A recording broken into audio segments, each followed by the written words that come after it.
The Toulmin Method is a tool for analyzing and crafting arguments developed by the philosopher Stephen Toulmin. To help you see all the benefits of this method, here's the Toulmin Toul-Man to show you how it works.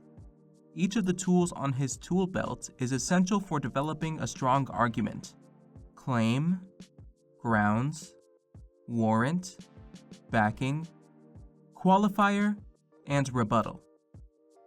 Let's start with the primary tool, the claim. This is the assertion or thesis that the writer proposes, serving as the main expression of the argument. An example of a claim would be, "Dogs are the greatest pets." While the justification is not yet included, you can clearly see the writer's viewpoint that will direct the argument.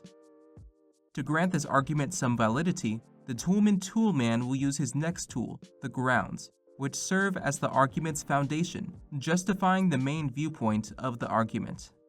For example, a great pet is intelligent, obedient, and loving. This statement establishes the qualities that would describe a great pet. However, it is not yet directly connected to the claim concerning dogs. This is where the warrant comes in. This tool serves as the connective tissue between the claim and the grounds, whether stated directly or simply implied. For example, to link back to the claim of dogs as the greatest pets, we can add, "Dogs are perceptive, easily trained, and one of the most affectionate animals towards humans." Now we have linked our claim about dogs to the grounds on what makes a great pet. Any additional evidence used to support the claim is considered the backing. For example, these traits are why dogs are the most widely used service animals. While this statement may not be enough justification on its own, it serves well in conjunction with the warrant and grounds. Few claims are true in all circumstances. A qualifier allows for special cases and helps establish the author as reasonable and credible.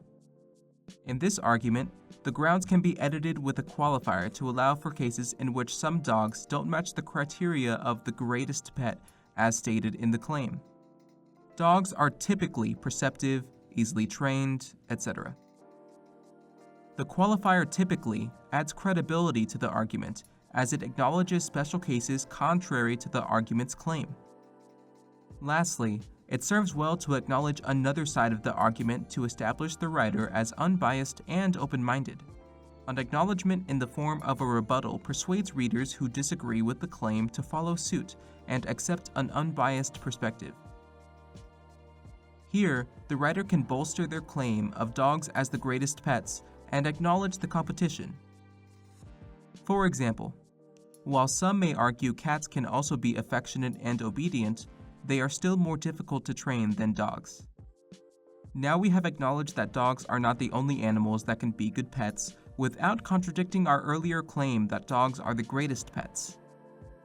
As you can see, we have now constructed a strong, unbiased, and complete argument that would make even the most adamant cat owners consider the quality of dogs.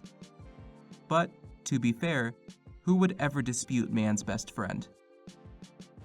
For more information on persuasive writing or other writing techniques, visit our website at writingcenter.tamu.edu.